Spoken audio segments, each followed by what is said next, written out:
bhúla haig an bhunscoil a bhúla muid le Mike Deneen don céad uair. Sé man for na blina nédig dahad is a seacht agus thug a bháthair éar scoil den céad uair. So leis an ráta sin man for na blina, instead of actually having a direct quote from the text, that's directly relating back to the times. That is good enough for a taggart there, so that's good. Hug of our ear, skull and K-dur. Now, I'll just draw your attention to Thon to Moor, the Rohan and Ish Condolar skull. That's the first quote. So, Ivre Hain, Lahanach, Do and Chin the Lauron, an taggart chin, August Viach and taggart chin. Úsáideach éon uair agus tú ag déanamh chuirsíos scoilíocht Mike Deneen. Lean sé chuid scoilíocht go dtí an dara bliain sa ceard scoile in Nangan agus léiríonn Mike doing gur bhain sé taitneamh as a léhananta scoile go mór mhór san íar bhain scoil. So that is important, okay? So he really enjoyed secondary school ach go háirithe, íar bhain scoil man scoil mar atá rólas a ginge. Is fearle rá gur mí fad a him sa classíocht ná sa scoilíocht. So that would be important to mention. He was more interested in trickery. Trickery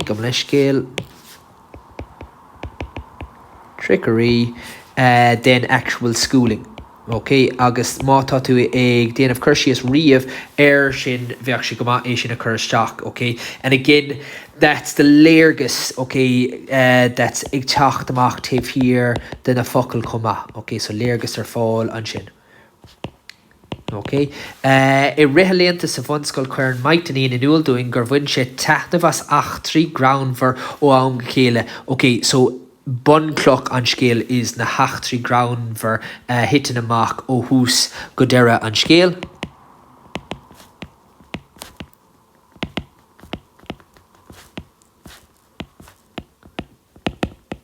Scéal le ayan sin, because we have a noun and a noun ag tachlan a céile tin an dara ceann isteach an san tuise ginnadach. Tugach an leas anam sut okay, agus ríist gan taggart díreach a dhéanamh den scéal fós tá tú ag déanamh taggarte den scéal ag buin túsáid as folklór an scéal agus tá sé sin táchtach. Is cuoin leis an leátha gan an cigire. Ceistigh sé buachal dar a bhenim insin ó Griffin. Okay, so again, ag déanamh taggarte den scéal, that's mionolalas ag tacht on scéal. And that's the type of information that you are going to have to put into your examples. Fui cheannach choláirithe I gan is dó féin thug an leadóg freigra bhí garsúil galore.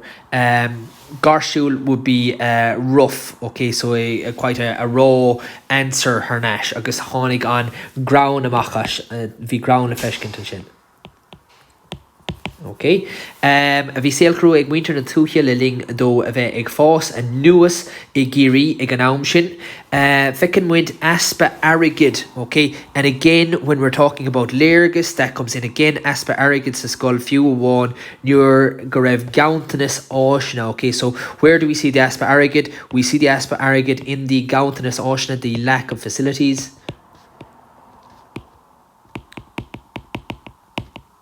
Okay, ní raibh ach líród rubber, okay, so tagartar an scéalan sin ná líród rubber agus gáchlach mar chúl. Okay, so again, tachtíarach reis go dtí an na heaspa áisina aspa arigid saol sa réaltacht ag an am. Dan an lá tharla achran idir na daltaí scoil agus na tincéirí I gcuimh na bhaig fada héal. Okay, so always this particular phrase is brilliant to use in your it's very rich Irish, gael gehefren le feicáil an seo. Agus in éanach le sin tá sé thar a bheith úsáideach I gcóir mar tá gachrúd bunaithe cuimhne bhaig. I spoke earlier about Tragod Moira, we have the exact same happening here with MHAIDHC. That's your Tishel Ginadach, the mic. Okay, so be cool, Machlishin. Anytime you put a noun directly before the first name of the character, make sure you're putting in that H. Is aulig a cha bochel oirehe scra shach I goran roasta van an tinkera. Nuair a rinne si gearán leis an máiste scoile fuair gach daltas is gáil ceithre bhuile sláiste an duine ón máiste. So again, tá sé sin táchtach mar tachtracht ar neis go dtí achtra hála ling an scéal, bhí an pino seo ceadathe in éireann ag an am. Again, here we go. This is an sculiocht. Okay, léirgus ag titim amachas. Okay, so corporal punishment was allowed ag an am. So beatings were given out. Gone out, vi sé sin crua Mike agus a corda, but still bringing it back to Mike agus a corda, agus that's sore sanolas ag tachtar neis. But Shanaki a Mike a féin, okay, so that's a good description. Shanaki is a storyteller, so con Mike concursius ianamh Mike mar storyteller mar Shanaki, that is important.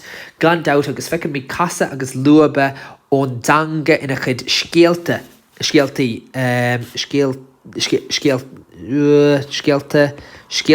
go vistum ní dóilm gwyl ai fada an son ach beiders den checker sin. Casa agus luabe, so twists and turns, that's really, really nice. And that's ag dianamh tagart an vrotal úsáid an sé, that's ítach. Comáile seo bhí fe an grian le blase go smir in a chud scéalaíochta. So all of this stuff is very, very general and could be used again and again just to emphasize how well the story is written. An scéal is fair, liom féin, ná nuair a insíon Mike doing faoin lá chur an múntar ceiste an rang céan fánach mian an chat agus an pisín chovéid. Thug buchlog fregur never codach hi a chur na páistí eile I gcóire. And again, there you have an example of a tagart ar Carnashton scale. Nach mian an cat agus an pisín chovéid. Agus an ground le feicáil taobh stíigte sin. Ag deireadh chadamas a bhanscoil rinne sé scrúdú chun stadéir chun onad a áil sa choláiste ulmhachán chun a bheith ina bhúntóir.